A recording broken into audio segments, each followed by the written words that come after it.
How did you overcome some of the tactical things of, not coming from a sales background? When you're working for an agency, someone else is, the hunter and the gatherer of the prospects, and they close the Right. prospects, and then Totally. you get handed the work on a silver platter. So how did you learn how to sell, and what were some of the mistakes that you made, and things that you learned in that process?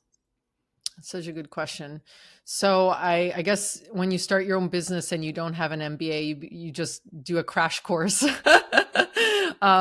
So I decided, like, I basically made different investments around learning pretty early on, like around pitching, around selling. I never ended up taking a selling course. I think maybe I initially took like a copywriting course, which at that time was about how to make a sales page. And I mean, it could still be about that now.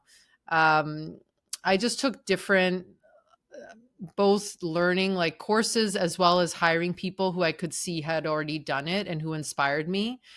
Sometimes the things that I decided to dive into and be immersed by weren't so tactical, to be honest. Sometimes it was just someone's energy that was really lighting me up.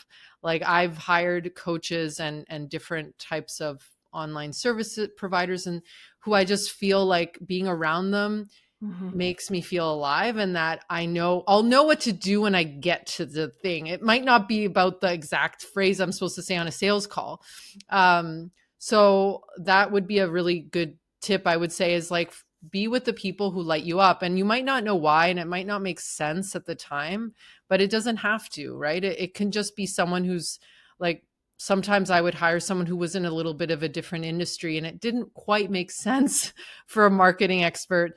But then I would be in this community, and then I would be the only marketing person, and then all the other women would hire me. And it was like, this is why I was meant to be in here. So you Yeah. can invest in things for different reasons, and they don't always have to be tactical.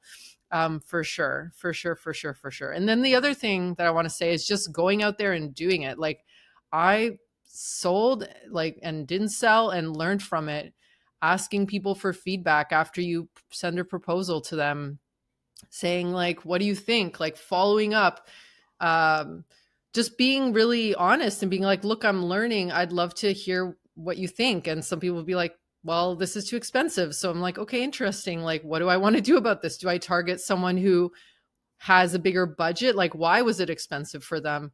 Or do I lower it, or do I adjust it, or do I break it out? So that feedback can just, it's just so much easier sometimes to learn through direct Yeah. feedback versus someone telling you, well, say this or do this and then do that. And you're like, well, maybe I want to do it a little differently. Yeah.